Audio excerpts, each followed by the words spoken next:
Panorama Bíblico, Esqueleto del Antiguo y Nuevo Testamento, clase número 19. Bendiciones, bienvenidos. Comenzamos entonces el día de hoy con la clase número 19 del estudio de Panorama Bíblico. Entonces el día de hoy vamos a retomar lo que vimos en la clase anterior, la historia del rey David. El día de hoy vamos a ver cómo a través de la vida de David, el siervo de Dios, este hombre agradó al corazón de Dios. Y nosotros, como al estudiar la historia o la vida de David, podemos también ser hombres y mujeres de fe, así como lo fue David en su tiempo. En la clase anterior vimos cómo David fue ungido como rey en Hebrón. Vimos también cómo estuvo reinando allí en Hebrón durante 7 años y medio, mientras que por su parte Isboset, hijo de Saúl, levantó un gobierno de exilio en Mahanaim. Luego Isboset muere a manos de un siervo y David es proclamado rey de todo Israel. David manda al jefe del ejército Joab a Jebús, que sería Jerusalén como lo conocemos el día de hoy. Y este, subiendo por el canal de agua, conquistó Jerusalén, o Jebús como se conocía en aquel tiempo. De esta forma, el rey David traslada la ciudad capital que se encontraba en Hebrón a Jerusalén. Y es allí en Jerusalén que David reinó durante 33 años y medio. Después de que David conquistó Jerusalén, David obtuvo muchas victorias. Tuvo victorias sobre los filisteos y también ganó muchas otras guerras y batallas. Y de esta forma se estableció, se consolidó y se confirmó el reinado de David. La Biblia dice que Hiram, rey de Tiro, envía madera de acacia y muchos otros tipos de maderas muy necesarios para la edificación del palacio o lo que vendría a ser el palacio del rey David. Pero podemos ver que David se siente bastante mal por esto. ¿Por qué? Porque David vive cómodamente en el palacio, mientras que el arca del pacto todavía se encontraba en la casa de Abinadab. ¿Se acuerdan que la casa de Abinadab se encontraba en la cuesta de Kiriat Jearim? Y David estaba preocupado porque el arca del pacto se encontraba en la casa de un hombre común. De esta forma David manda a personas a que traigan el arca del pacto de regreso. Ahora bien, nosotros sabemos qué es lo que ocurrió después. De la casa de Abinadab sacan el arca del pacto, pero Usa, el hijo de Abinadab, está trayendo en el carro el arca del pacto. De pronto el carro salta y Usa coloca sus manos sobre el arca para evitar que éste caiga. Y dice la palabra de Dios que Usa murió instantáneamente. De esta forma, el arca del pacto que se dirigía hacia donde estaba David no lo llegan a traer, sino que se desvían y lo llevan a la casa de un hombre llamado Obed-Edom. Y permanece en ese lugar durante 3 meses. La palabra de Dios dice que Dios bendijo la casa de Obed-Edom a causa de esto. Podemos ver que Dios bendice a la familia que hace aquello que Dios le agrada. Entonces podemos ver que el arca del pacto está ahora en casa de Obed-Edom y se va a quedar allí en ese lugar durante 3 meses. David va a volver a buscar el arca del pacto, pero en esta oportunidad David va a mandar a levitas, sacerdotes, para que lo traigan, pero en esta oportunidad sobre sus hombros. Porque en realidad de esta forma está establecida en la ley. No lo podían traer sobre un carro, sino sobre los hombros de los levitas. Ahora bien, vamos a ver un poco qué rutas fue que recorrieron los levitas para poder traer el arca del pacto. Entonces vamos a ver la ruta o el recorrido o el movimiento del tabernáculo y del arca del pacto. Ya lo he contado y lo he explicado un poco en las clases anteriores, pero les quiero mostrar de todas maneras esta diapositiva para que lo puedan recordar mejor y de repente puedan tomar nota.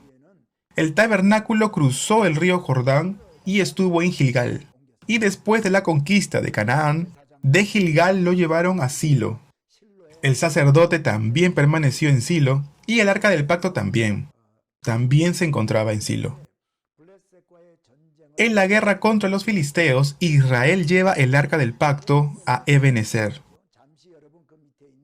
Y aquí abajo pueden ver en la diapositiva la ruta del arca del pacto. De Silo pasa a Ebenezer. De Ebenezer pasa a Asdod, que era una ciudad filistea, ¿se acuerdan? De Asdod pasa a Gat y de Gat a Eglón. Y de Eglón, los sacerdotes de Dagón ponen el arca del pacto en un carro nuevo, tirado por 2 vacas que crían. Y comienzan a probar y se fijan si es que el carro que lleva el arca del pacto, tirado por estas 2 vacas que crían, se dirigiría hacia Israel o retornaría a donde se encontraban ellos, que era Filistea. Entonces, si Dios obrara, el carro nuevo iría hacia Israel. O de lo contrario, el carro regresaría a donde se encontraban las crías de estas vacas. Es así como llevaron el carro juntamente con las vacas al valle de Sorek. Y comienzan a ver que las vacas comienzan a caminar cuesta arriba. Y es así como ellas llegan hasta Bet-Semes. Los hombres, viendo el arca venir hacia ellos, ellos descienden y bajan a Kiriat Jearim. Tomaron el arca y es así como lo llevan a casa de Abinadab, tomando la ruta o la cuesta de Kiriat Jearim. Es ahí donde vemos que Usa muere por tocar el arca del pacto y es así como llevan el arca a casa de Obed-Edom. Ahora bien, veamos que el tabernáculo que estaba en Silo, y recordemos que estamos hablando de un tabernáculo que no tenía el arca del pacto. Luego se dirige el tabernáculo a Nob, y aunque no tenían el arca del pacto, los sacerdotes igual ministraban en ese lugar. En la clase pasada vimos cómo cuando David huía de Saúl, llegó a Nob, de Gabaa llegó a Nob. Y vemos que allí al sacerdote Abimelech, que se encontraba en aquel lugar, recibe de él los panes de proposición porque David y su ejército no tenían nada que comer. Vimos también cómo recupera la espada que le pertenecía a Goliat. De ahí vemos que David se dirigió a Gat y vemos que se hace pasar como loco para poder sobrevivir y escapar de ese lugar. Retomando, entonces el tabernáculo se encontraba en Nob. Luego de Nob pasa a Gabaón. Y de Gabaón pasa luego a Jebús. Y hasta que el tabernáculo llegó a Jebús, era un tabernáculo que no tenía el arca del pacto. Ahora retrocedamos y volvamos a la historia de David. Recordemos de que David mandó a levitas a la casa de Obed-Edom. ¿Para qué? Para que en esta oportunidad traigan el arca, pero en esta vez sobre sus hombros. La Biblia dice de que David se gozó tanto al saber que estaba de regreso el arca del pacto, que comenzó a danzar tanto así que hasta sus ropas se caían. Y ese día, con tanto gozo, David repartió panes a todo el pueblo. En Primera de Crónicas 16, 2 al 3 dice que David bendijo al pueblo en el nombre de Jehová y repartió a todo Israel, así a hombres como a mujeres, a cada uno una torta de pan, una pieza de carne y una torta de pasas. Celebrando así y de esta forma como el arca del pacto nuevamente es puesto dentro del tabernáculo. Y dice la palabra que David danzó con tantas fuerzas que no se dio cuenta que sus ropas estaban cayendo. Y obviamente todo esto fue visto por el pueblo.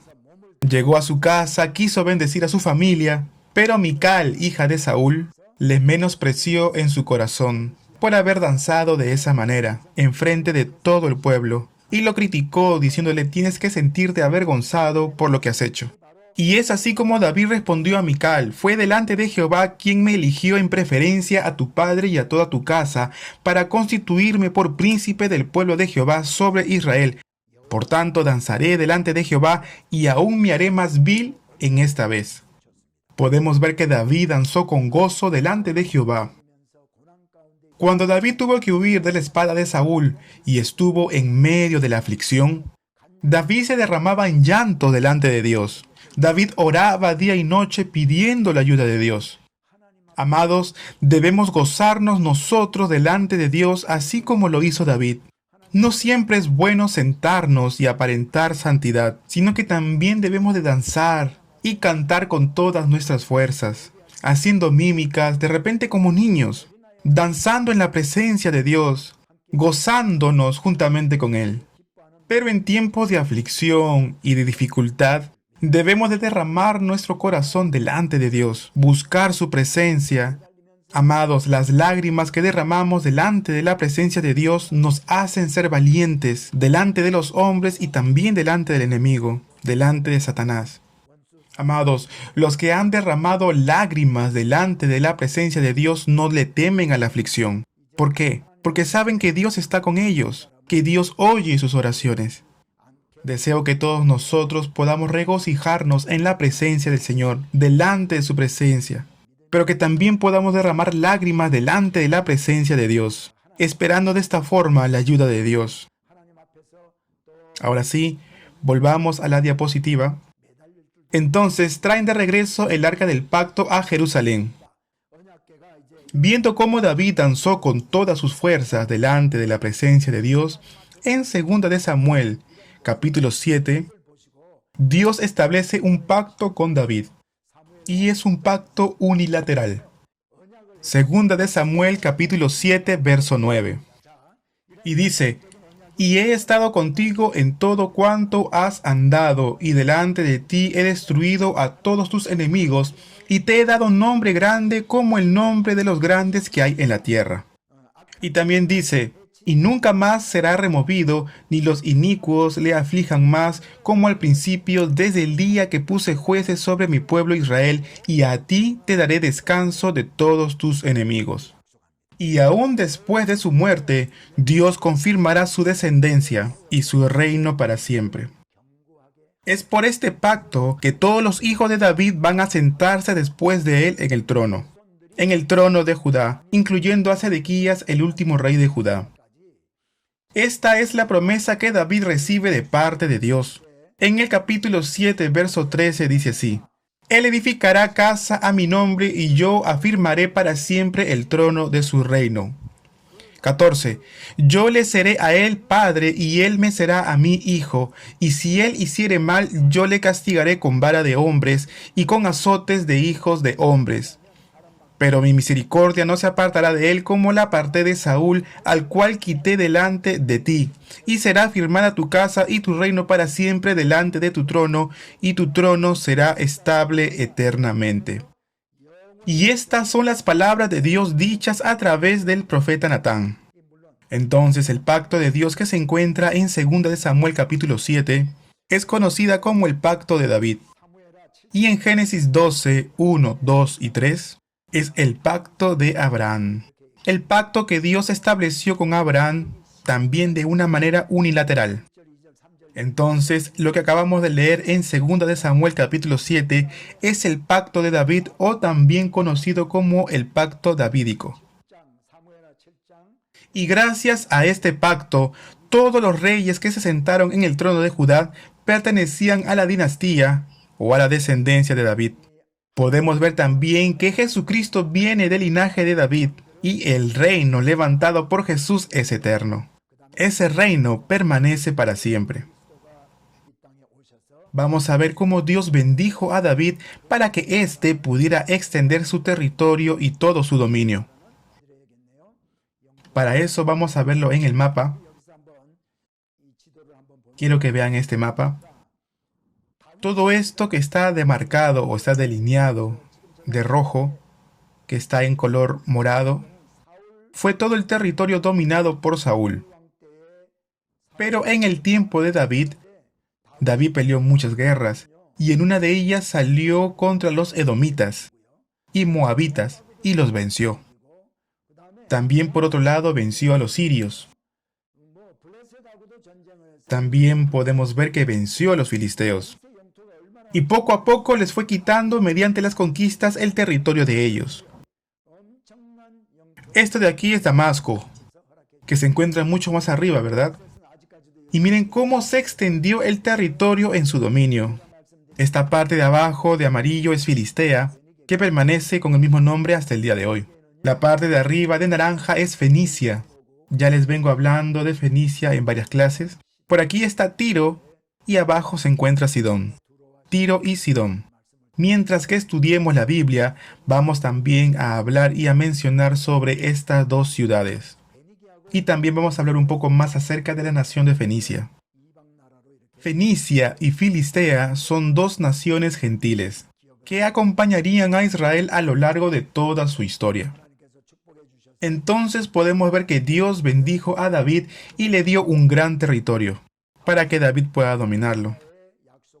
David recuerda el pacto que hizo con Jonatán, hijo de Saúl, y es así como busca a sus hijos, llama a Mefiboset y lo hace comer en su mesa. lo cuida y le permite vivir en el palacio. Dice la palabra de Dios de que él era lisiado de los pies, porque cuando tenía 5 años su nodriza lo tomó, huyó, pero cuando huía se le cayó el niño y quedó cojo. Vemos más adelante que también David tuvo guerra contra Siria. En aquellos días Naas era rey de Amón, y aunque David tenía buena relación con él, cuando muere Naas, el hijo de Naas, que se llama Anún, toma el poder y es hecho rey. David, al enterarse de la muerte del rey, manda siervos para que pueda consolar a su hijo, porque había perdido a su padre. Pero Anún escucha lo que dicen los hijos de los príncipes amonitas. ¿Pero qué fue lo que le dijeron los príncipes? Que David había enviado a sus siervos, a mensajeros, para reconocer la ciudad, para inspeccionarla, y para luego volver y destruir y conquistar la ciudad. Y le dijeron que en realidad esos mensajeros eran espías. Entonces Anún, escuchando el consejo de los príncipes amonitas, tomó a los mensajeros y le rapó la mitad de las barbas y le rasgó los vestidos por la mitad hasta casi las nalgas, y los despidió de esa forma. Cuando se le hace saber esto a David, David envía gente diciéndoles: no vengan al palacio, quédense ahí en Jericó hasta que les vuelvan a hacer la barba y entonces recién puedan volver. Esto lo hizo David pensando en la vergüenza que los hombres sentirían a la hora de regresar a Jerusalén. David en realidad era un hombre bastante considerado y lo podemos ver en este relato. Todo lo que hizo para que no sean avergonzados sus siervos haciendo que se quedaran en Jericó. Y de una vez que su barba naciera de nuevo, podrían volver a Jerusalén. En realidad era un rey muy considerado. De esta forma David sale a la guerra contra los amonitas. La ciudad capital de Siria era Rabá. Esta ciudad en el tiempo del Nuevo Testamento se va a llamar Filadelfia. Pero David no salió a la guerra en contra de los amonitas en Rabá, sino que en esta oportunidad David permaneció en el palacio. En ese tiempo el rey tenía que salir a la guerra juntamente con sus soldados. ¿Para qué? Para fortalecer a los soldados, para inspirar valentía, para cuidarlos. Es por eso que salían a la guerra con gritos, para aumentar la confianza en sus soldados y así tener victoria. Pero podemos ver que en esta oportunidad David mandó a todos a la guerra, pero él se quedó en el palacio. Y estando en el palacio, él mira hacia abajo, hacia la azotea, y ve a una mujer que se llamaba Betsabé que se estaba bañando. David manda mensajeros a Betsabé para poder traerla. Y dice la palabra que él durmió con ella, y ella queda encinta. Ahora David dijo: ¿y ahora qué voy a hacer? Yo he dormido con la mujer de uno de mis siervos, y ella ha quedado encinta. El esposo de Betsabé, que se llamaba Urías, se encontraba en la guerra. Entonces, por obvias razones, su esposa no podía quedar encinta. Entonces David, para engañar a la gente, David llama a Urías de en medio de las filas de la guerra. Urías, en medio de la guerra, en medio de la batalla, viene hasta el palacio para hablar con David. Y David le dice: ve a descansar a tu casa, y de esta forma lo manda a su casa para que duerma con su esposa, para que Urías pensara de que era hijo suyo. Pero ¿cómo yo podría ir a mi casa para beber y dormir junto con mi mujer, si todo el ejército de Israel, todos mis compañeros están en el campo de batalla? Y dice que Urías no regresó a su casa, sino que se quedó dormido a la puerta del palacio del rey. Así que de esta forma vemos que el plan de David no salió como él había pensado. Y de esa forma David vuelve a enviar a Urías a la guerra, pero manda una carta juntamente con él dirigida a Joab. Y esta carta decía: poned a Urías al frente, en lo más recio de la batalla, y alejaos de él para que sea herido y muera. De esta forma Urías muere en mano de los sirios. Y este fue el plan que había ideado David. Y vemos que fue un error, pero para poder tapar ese error, David comete un pecado mucho más grave. Y para ocultar el adulterio, David comete homicidio. Amados seminaristas, podemos darnos cuenta que David cometió este gran pecado delante de Dios. Luego vemos de que David recibe a Betsabé como su esposa, y nace también el niño. David era el siervo amado por Dios, pero aún así Dios castiga al siervo por su pecado. Luego Dios envía al profeta Natán para reprender a David por el pecado que le había cometido. Y el hijo nacido de Betsabé enfermó hasta morir. Entonces David en ayunas oró en arrepentimiento, pero el niño al final muere. Y ese fue el resultado del pecado cometido por David y al final el hijo de él muere. Uno de los hijos de David llamado Amnón abusa de su hermanastra Tamar. Ahora, todo esto había sido anunciado, advertido por el profeta Natán cuando vino a encontrarse con David. Y fue por el pecado cometido por David delante de la presencia de Dios. Natán le había dicho, Dios te va a castigar así, así y de esta forma, y pagarás el precio de tus pecados. Y conforme Dios había advertido a través de Natán a David, así se hizo. Y Amnón abusó de Tamar. David tenía muchas mujeres, por lo tanto tenía muchos hijos, que eran hermanastros unos con los otros. Y entre ellos se encontraba uno que se llamaba Amnón, y también Tamar, que en realidad eran hermanastros. Dice la historia que Amnón se hizo pasar por enfermo y pidió que viniera Tamar a cuidarle, y en una de esas ocasiones abusó de ella. Absalón, que era hermano de Tamar, viendo el escarnio sufrido de Tamar, que era su hermana, mata a Amnón. Tanto el caso del abuso como del homicidio, ¿no? Que un hijo mate a otro, que entre hermanos se maten. Todas estas cosas comienzan a suceder en la familia de David. Y también podemos ver que más adelante Absalón traiciona a su padre David. Por el homicidio cometido, Absalón es enviado en exilio a un lugar muy lejano. Después, por el profeta Natán, David entiende que tiene que volver a llamar a su hijo Absalón a Jerusalén. ¿Y qué más nos dice la Biblia? Dice que Absalón estuvo en la puerta de la ciudad. Yo les he contado anteriormente que siempre en las puertas de las ciudades solía salir el rey para juzgar al pueblo y atender comercios, etc. Entonces Absalón venía a la puerta de la ciudad como si fuese el rey. Y escuchaba al pueblo, ¿no? Decir, mira esta historia, ha pasado aquello. Y decía, pero qué pena que aquí no haya un rey que pueda oírte. Y dice la palabra que Absalón se robó el corazón del pueblo. Entonces, estando Absalón en Jerusalén, dice la palabra que comenzó a robarse el corazón del pueblo para con su padre. Comenzó a tener la atención y el cariño y el aprecio del pueblo de Israel. Y un día Absalón le dice a su padre, padre, voy a ir a Hebrón. Y con el permiso de su padre, Absalón va a Hebrón y busca seguidores y se autoproclama rey. Yo les contaba también en otras clases que Hebrón es considerado un lugar muy especial. ¿Por qué Absalón no fue a otro lugar y fue precisamente a Hebrón?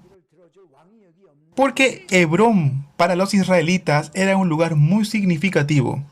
Allí Abraham sepultó a su esposa Sara en la cueva de Macpela. Y allí también en ese lugar fueron enterrados muchos padres importantes para Israel.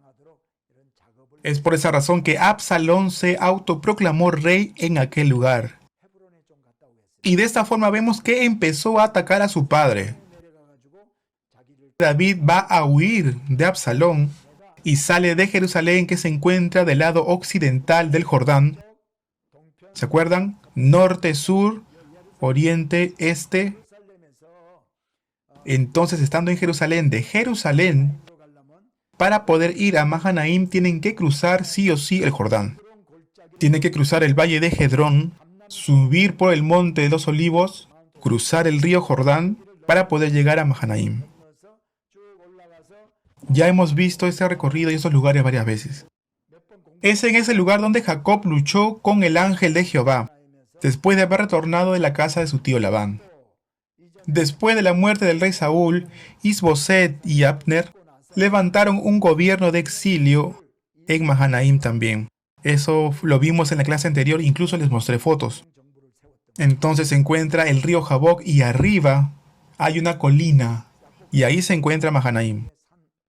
Y como les dije, es muy difícil poder atacar esta ciudad porque se encuentra en las alturas, en un lugar alto. Entonces David con sus soldados se dirigen hacia Mahanaim.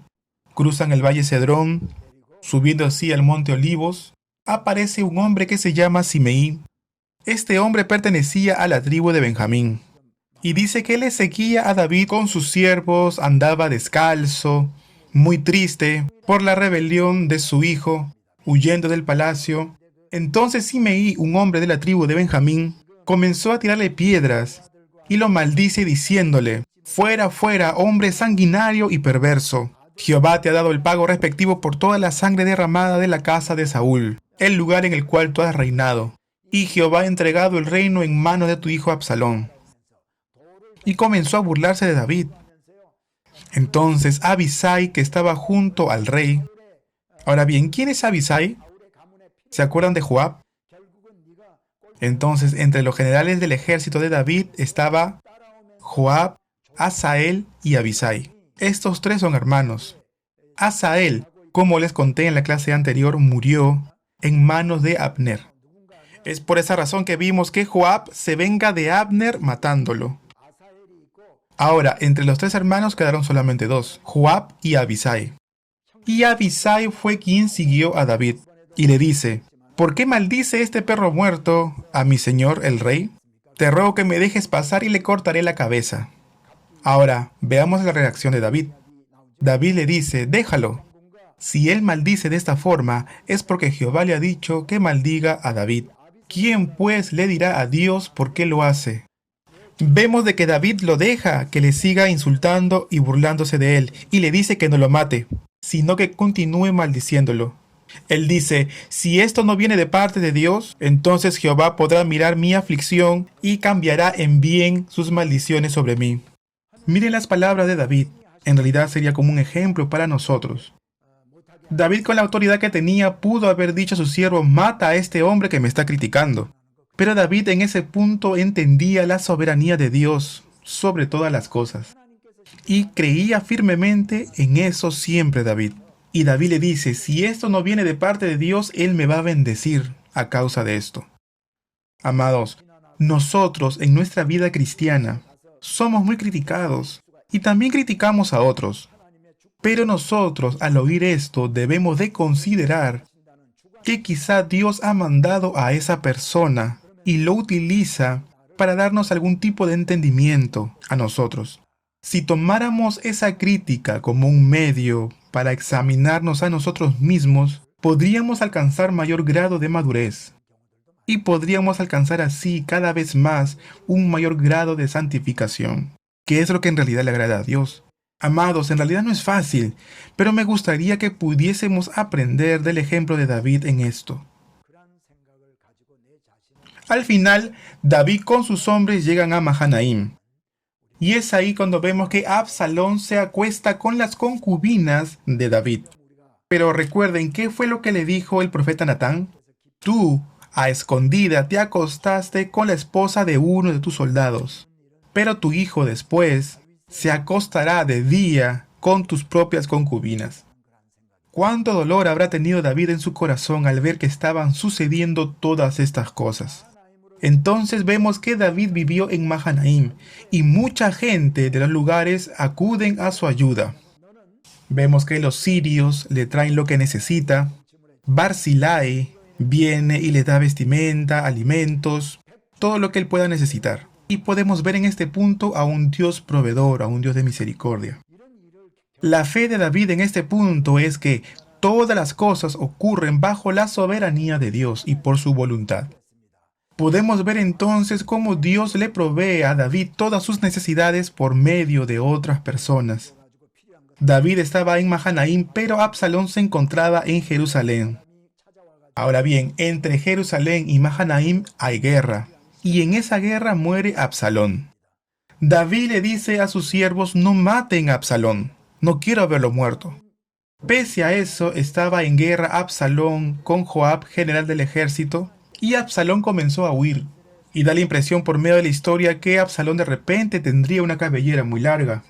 Y estando huyendo, parece que su cabello se enreda en una de las ramas de un árbol. Y entonces vemos que el caballo siguió de largo y él queda suspendido en el aire por sus cabellos. Alguien va y le cuenta a Joab y Joab viene y mata de esta forma a Absalón. Al oír esta historia, David se entristece mucho. Entonces Joab le dice, mira, nosotros hemos peleado, hemos tenido una guerra contra Absalón. Hemos dado nuestra vida por esa causa, pero tú te entristeces tanto que parece que hubiese sido mejor que muriésemos todos en la batalla. Eso nos cuenta la Biblia. Entonces, después de la muerte de Absalón, David regresa a Jerusalén, y de esta forma David es restaurado. David cruza el río Jordán. Entonces aquel hombre, Simeí, de la tribu de Benjamín, que cuando David huía, ¿se acuerdan? Y estaba en dirección a Mahanaim, le tiraba piedras, comenzó a maldecir, hablaba mal de David, se comenzó a burlar de él, lo perseguía. Este hombre Simeí viene ahora, hace como que viene a recibirle y le pide perdón por la falta que le había cometido.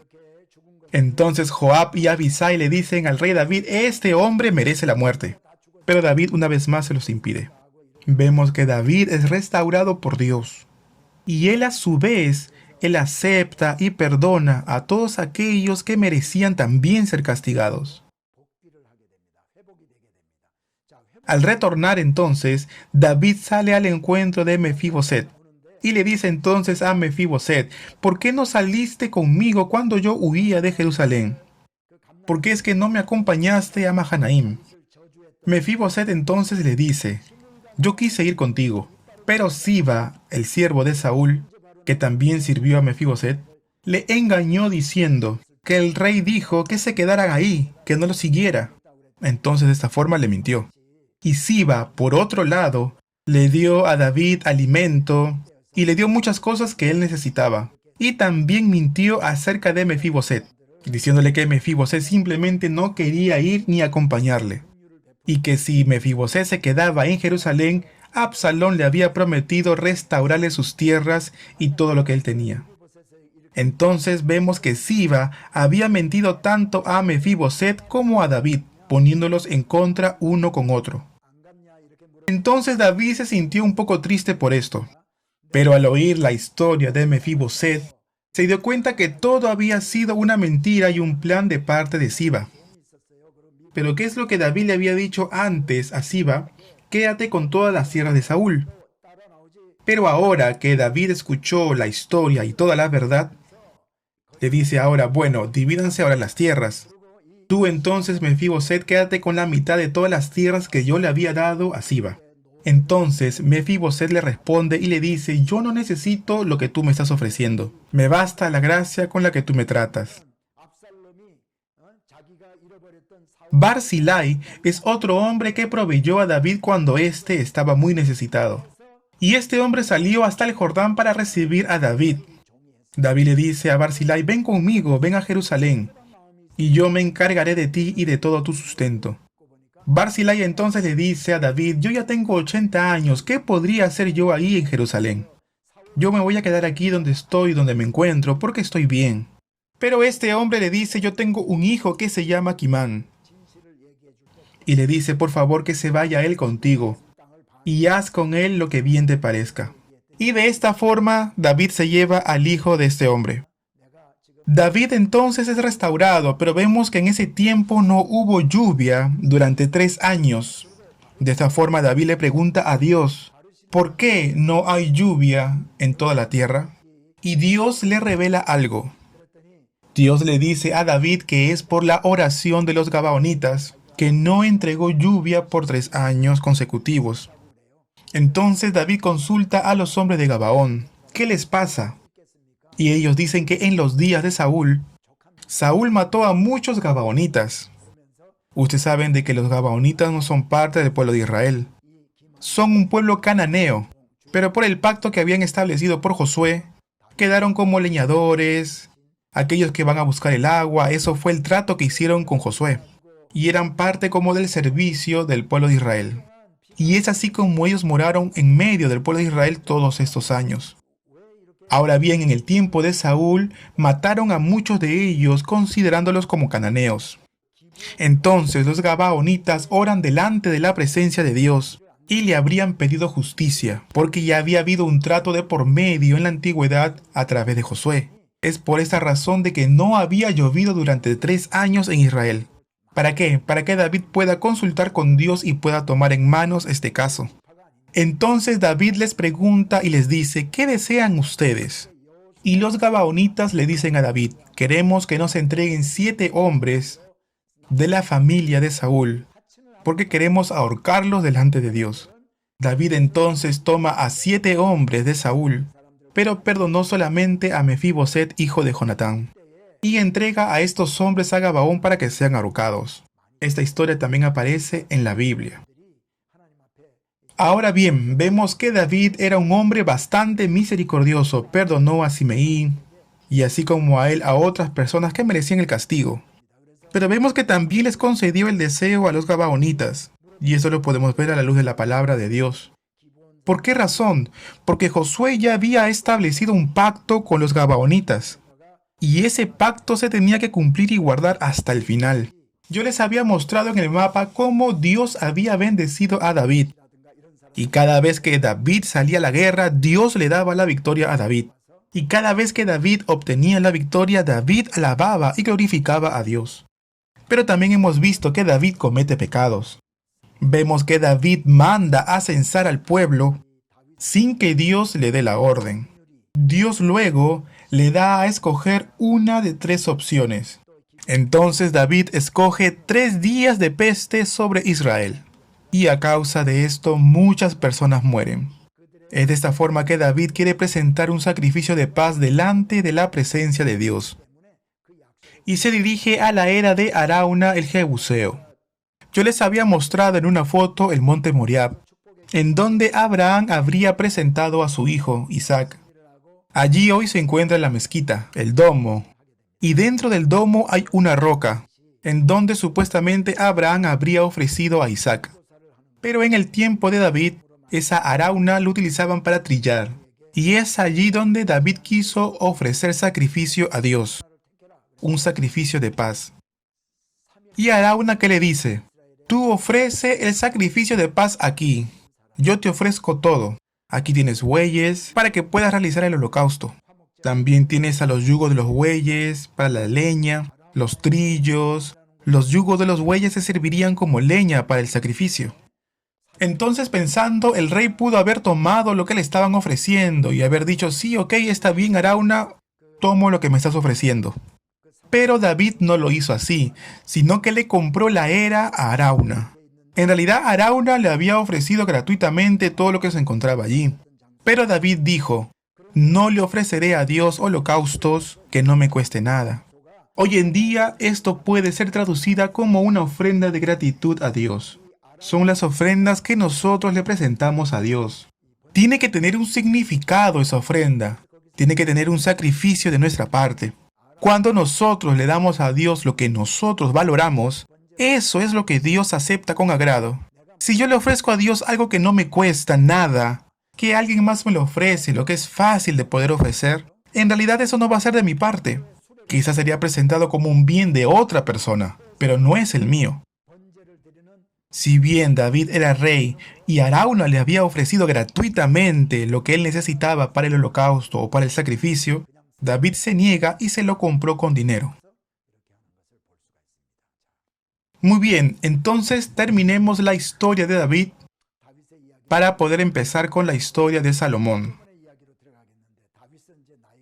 David era viejo ya, muy avanzado de edad, y vemos que después muere. Pero antes, David le deja un testamento a Salomón. Uno de ellos, uno de los testamentos, o lo que David le pidió a Salomón, es que no deje descender en paz a Joab al Seol. También les hablé esto en la clase pasada. ¿Por qué? Porque Joab desobedeció a David matando a Abner. Pero en ese momento que Joab había matado a Abner, David todavía no tenía el poder suficiente para poder enfrentarse a él. ¿Por qué? Porque todavía se encontraba Abisai y había un gran ejército, muchos soldados que estaban bajo la autoridad de Joab. Ahora bien, ¿quién era Joab? Creo que nunca se los dije. Joab, Asael y Abisai eran hijos de Sarbia. Y Sarbia, por su lado, ¿quién era? Sarbia era la hermana mayor de David. Es decir, si son hijos de la hermana de David, serían sus sobrinos, ¿verdad? serían sobrinos de David. Y para Salomón vendrían a ser primos, ¿verdad? Es decir, Joab vendría a ser primo de Salomón. Vemos que después, más adelante, Salomón manda a matar a Joab. Y de esta forma termina la historia de David. Saúl gobierna por 40 años, David gobierna también por 40 años, y es así como le sucede Salomón, su hijo, hijo de David. David tenía un deseo y él quiso levantar el templo de Dios durante su reinado. Él había construido su palacio grande con la madera de acacia y mármol y carpinteros que había enviado el rey de Tiro. Y mientras que el palacio era algo muy bonito, algo muy grande que se estaba construyendo, por otro lado, el tabernáculo se encontraba en Silo. Y en realidad David tenía el deseo de construir el templo de Dios. Pero Dios le dice: no, David, tú has derramado mucha sangre. Este templo lo construirá tu hijo. Entonces, ¿qué es lo que hace David? David prepara todos los materiales, compra todos los materiales necesarios para la construcción del templo. Ahora bien, antes de comenzar con Salomón, me gustaría hablarles un poco acerca de la ciudad de David. Quiero mostrarles a continuación algunas fotos. Y si de repente tenemos tiempo, hablaremos acerca de Salomón. Del lado derecho tenemos a la ciudad de David y del lado izquierdo tenemos el monte Los Olivos. Por ahí vemos la cuesta. Esta parte baja es el torrente de Cedrón. Ahora sí, se los marco aquí. Esto de aquí es el torrente de Cedrón. Este lado de aquí es el monte Olivos. Y esta que está a la mano derecha es la ciudad de David. Por ahí pueden ver casas, construcciones. Es la ciudad de David. Esta foto fue tomada y da hacia el oriente. De repente en este punto, desde este ángulo, no lo pueden entender bien. Pero cuando les muestre otra foto lo van a ver mucho mejor. Este es un dibujo que representa a la ciudad de David. De este lado se encuentra el torrente de Cedrón. Y de este lado es como que si hubiesen tomado la foto. Miren. La foto que vieron fue tomada desde este ángulo, desde acá. Es por eso que se veía una parte de aquí y otra parte de allá. ¿No? Si se dan cuenta, era como que tomaba un ángulo de cada lado, tanto del lado derecho como del lado izquierdo. Y ese lado de en medio es el torrente de Cedrón. Ahí en medio se encuentra el palacio de David. Y ahí hay un muro de contención. Voy a tratar de marcarlo con otro color, un color más claro. Ahí, en donde está siendo marcado, hay una base, un fundamento de construcción. Después le voy a mostrar en fotos. Los arqueólogos hallaron esto. Y cuando uno va al viaje de peregrinación, uno lo puede ver. Si no hay otros lugares, sino que hubo fundamento solamente aquí, en ese lugar, es porque entonces ahí habría una estructura muy grande que hizo necesaria que se construyera esa base o ese fundamento. Y se están refiriendo justamente al palacio del rey, ¿no? Entonces más atrás van a encontrar el templo de Salomón. Vemos las murallas y esta es la ciudad de David. Está rodeada de muros. Los que retornaron del cautiverio babilónico, del primer grupo, aquellos que retornaron con Zorobabel, ellos fueron los que reconstruyeron el templo. Es por eso que se le llama también como templo de Zorobabel. Y en el tercer grupo vino Nehemías. Y Nehemías es quien reconstruye esos muros derribados, aquellos muros que rodean la ciudad. Esta foto que ustedes pueden ver en su pantalla no la tomé yo, la saqué de una revista y la tomé hace mucho tiempo atrás y la escaneé. Miren la foto bien. Aquí estuvo el templo del rey Salomón. Después pasó a ser templo de Herodes y hoy se encuentra el domo de los musulmanes. Y ellos lo llaman el monte del templo. El monte del templo. Y la ciudad de David sería todo esto, lo que está siendo marcado. y el torrente de Cedrón pasaría por aquí. Ahora en realidad es un valle. En la Biblia aparece muchas veces el torrente de Cedrón. Esta es una foto satelital. Esto es un valle y hay una cuesta hacia arriba. Y esa cuesta hacia arriba nos lleva al monte Olivos. Y esto de aquí es el valle de Hinnom. El valle de Hinnom.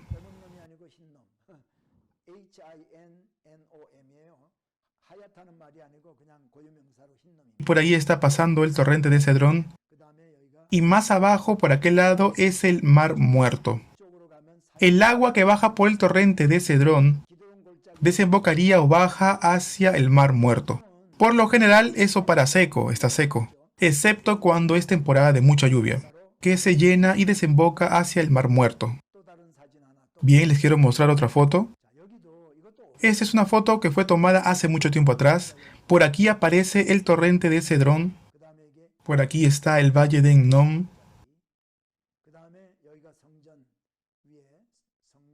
Por ahí está el monte del templo.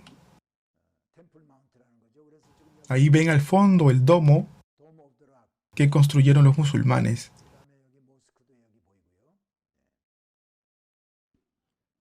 Esta es otra foto satelital, pero está un poquito más del sur hacia el norte. La antigua ciudad de David correspondería a todo esto. Aquí arriba, en la parte de atrás, estaría el monte del templo. El torrente de Cedrón estaría en medio, casi para el lado derecho. Eso que ven a lo lejos, al fondo, en el horizonte, son 3 torres. Y eso es el monte Olivos. Eso que está ahí, encerrado en un círculo pequeño, es una iglesia. Es una iglesia a la que estoy marcando, se llama una iglesia de todas las naciones. Esta iglesia se encuentra en Getsemaní, en el huerto de Getsemaní. Y en realidad es una iglesia conmemorativa. No sé si lo llegan a ver, es muy pequeño.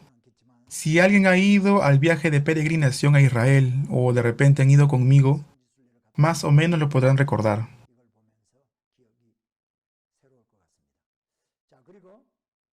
Esta es otra foto. La ciudad de David. Por aquí tenemos el valle. Por aquí está el fundamento que yo les estaba hablando que era necesario para una construcción grande. Sobre el fundamento habría estado el palacio de David. Y la casa de Betsabé habría estado por aquí abajo. Miren, este es el fundamento. Es llamada como el área G. Es llamado así el área G. Y ahí hay una casa de una persona que no vivía dentro, sino que vivía en los muros, muy pegado al muro. También se hallaron algunas cuevas.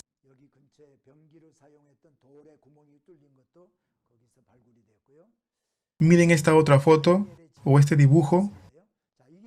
Aquí podemos apreciar muy bien el fundamento. Toda esta parte de acá es el fundamento. Y sobre el fundamento está el palacio de David. Se cree que estuvo allí porque en realidad el día de hoy no se ve nada. El día de hoy ese lugar está repleta de casas y no se pueden hacer muchas excavaciones. No sé si tendré la oportunidad de mostrarle más fotos. Cuando hablemos de Salomón, entonces sí les voy a mostrar esas fotos. Y ahí volveré a hablar acerca de esto. Bueno, amados, entonces hoy terminamos con la historia de David. En realidad no hay muchas cosas para hablar de Salomón, pero no tenemos mucho tiempo, así que lo vamos a dejar para la próxima clase, la historia de Salomón. También veremos sobre Roboam, el hijo de Salomón, y cómo el reino se divide en dos, reino del norte y reino del sur. Bueno, mis intenciones iniciales el día de hoy era abarcar todo David y Salomón, pero no lo hemos podido hacer. Muchas gracias por todo su esfuerzo. Nos vemos en la próxima clase, clase 20. Que Dios los bendiga.